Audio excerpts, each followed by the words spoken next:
I'm not trying to freak myself out. If I'm not wearing this earring, I look like a nun. Not nun. Not a nun. The nun. Okay, welcome back. Hi, hello, my name is Shazani. Let's turn down. This is a horror video. So my story today, as you already see in this title, oh, this is so typical haunted location. Just talking my version. I pick some of this location, and I have my note here because usually I shooted this video and then it's hard for me to not have something to write on, and I'm gonna show you how motivated I am. Like, look, oh my god, let me look at that. Oh my god, can't you see? But never mind, I don't know if you can see, but yeah, I'm not like pro haunted storyteller. So okay, without wasting any time, let's start with our first location, and we're gonna tone down. Let's start with our first location. Villa Aidid. I know most of you will know this location, or maybe you wouldn't know, but this is one of the famous location in Kuching. It is located at Bukit, Semarang, and unlike what we already know about Villa Nabila in Johor, this was not really known who the origin is, who is the owner, but it was said to be owned by a rich man who then sold the house because his daughter committed suicide in the house. And since then, the house, this big bungalow house with like a unique design, unique structure, has become the focus attention of a paranormal hunters in Kuching, or not even paranormal hunters, orang lepak. And if you see the map, also you don't know where. I don't know, because a friend of mine went there. I don't know how they went into there, because it was told then it is sold to the state government. It was sold to the government, so it's the state government here. So for me, I advise not to visit a place or trespass. There's trespassing. You wouldn't know the house is abandoned, and then the structure could be collapsed anytime. If you read in Fiction Shasha, which is this famous Malaysian website, you find a story or two. I think I found one, which is Pocong Villa Aidid by Shafiq Fatih, and it was heard to be known a lot, usually a sighting of Pocong at this villa.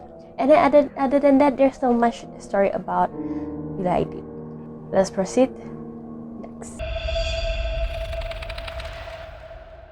This abandoned building right beside of Shell and Complex Lesukan Kuching.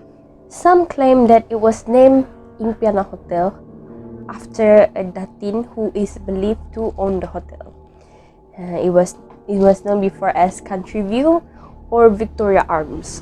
Hotel Impiana was reportedly a cemetery, and if you know that area, there's like a lot of old cemetery in that area. Before the hotel was built, there's like the hospital and then the old building of the asrama hospital.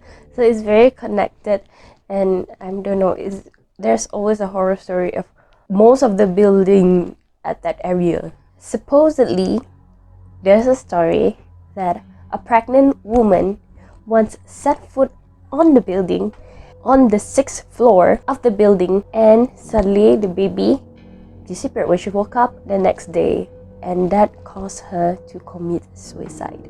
Some also said they saw the building was very dim, very, very dark, but some nights there's one room with lit up there like.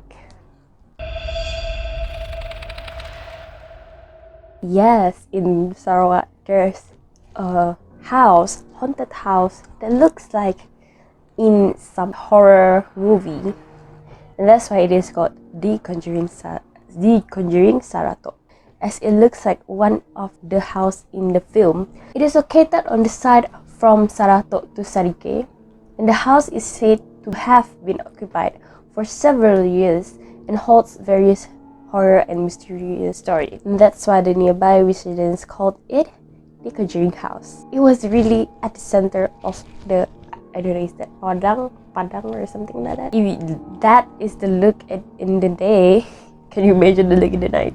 There's also not much story of this building, but it was said to be seen some nenek, and that's all. Not many people will actually go near to that building because, of course, it looks scary and it looks very, very, very old. So I don't know why would anyone want to go there, except for maybe paranormal hunters, paranormal filmmakers who wanted to try to use that location. But it is very advisable, of course, to get some permission from the nearby residents. I think this is also not known who's the owner, but it is possible that it has existed since zaman British. Bukit Song is located in Bukit Song Lambe, Jalan Miri, Bintulu. I have never been in this area, so I'm gonna tell you two stories that to me is very impacted in this Bukit Song area. Hantu Galah, Hantu Tinggi. The story of a creature called Hantu Tinggi or Hantu Galah is a commonly heard story in Bukit Song area. According to the story of those who have come across this creature, most of them are not aware of the presence of the creature and are only aware when they see the road that is lit up by what is described as a large lock on the left and right. Based on the allegation, when passing through the crotch of the creature, never stop and continue journey for fear that if the creature stops, it will cause misfortune such as pain and so on that cannot be cured except by alternative medicine. Apart from that, there are also allegations of those who have seen the creature when passing through the route at Maghrib. And according to the claim, the creature was standing upright with its head protruding like a cone looking up at the sky. Second story, quoted, "Tolong, hantarkan saya." This story is said to have happened some time ago around the 80s, where according to the story of a rural taxi driver was asked by a man and his wife one evening to send them to the village not far from Lambir National Park before dusk. At first, there was nothing scary during the trip. Moreover, it was evening and almost dusk until the driver and his passengers arrived at a sharp bend not far from the rice fields in a hill valley. As the taxi descended a relatively steep and straight road before reaching a bend, the man suddenly asked the taxi driver to stop his vehicle. The taxi driver was then surprised because he knew there was no house or village in that area, and continued to ask where the couple's house was. Looking at the rural taxi driver, the man, the passenger, remember this passenger is a wife and a husband. The man said to the taxi driver that his house was far away, but he and his wife wanted to go down the valley because they wanted to go to the place where they both died as their vehicle skidded and fell into a ravine not far from the bend. Out of fear, rural taxi driver then continued to speed his vehicle and leave the place, return to Miri city. My question is, did the couple drop out of the car, or he just drive with them? You know what I mean. Let's continue to another location. This is story that I found, and I'm gonna read in his point of view, his or her point of view. Fort Margherita, Brooks Fort that has existed for a long time in Kuching, was once used as a police museum, and that museum is one of my childhood places that will always stick in my memory. When I was little, Fort Margherita was a crazy horror in my eyes. Pume foot statues, police mannequin wearing police uniforms, hanging ropes, prisons, ranger paintings, and small rooms in the fort are indeed various horror stories. For example, there was a boy who trapped in museum's open day time punishment room. The door locked by itself and he screamed until he cried to be released. Apart from the story, my sister was winked several times by a police mannequin. So imagine a mannequin wink at you. One of the best stories is the sound of footsteps at Fort Margherita. The fort is located close to the marine police jetty on the Sarawak River, and my father used to catch shrimp there. Usually my father catches shrimp at night.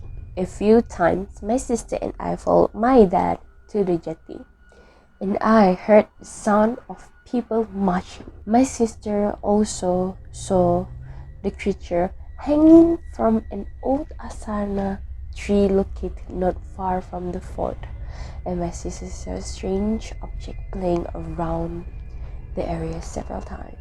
The police guards who was in charge of guarding the fort once said many times he heard the sound of shouts, sound of footsteps, sound of marching, and the most unpleasant, there was something lurking behind the window. I think one of my cousins also experienced it there. I myself haven't go there. I wanted to go there. I wanted to go like these places, Fort Margherita, the Sarawak Museum, which haven't opened. I'm still waiting to go there because it's such a different experience when you go there. When childhood, you don't even know anything. You're like, oh, a dinosaur and everything, but you don't even like value them. This will be the last occasion that I will talk about, and this is like, when I say most impacted, this is the most impacted to me because this has like a full story of it, but I'm not sure if this is real. This is just urban legend, or if it's real. I haven't even saw any old newspaper about this story, but this is that story. So back in the 70s, 80s, when Sarawak united as Malaysia, Kuching was loaded with grand projects, and one of them is Jambatan Satok. Janet, a Chinese girl, more specifically a Tionghoa, who is a nurse working at Hospital Sarawak, on her way back from work, it was said that she was kidnapped and killed at the construction site of the Jambatan Satok for a ritual called Korban Sema.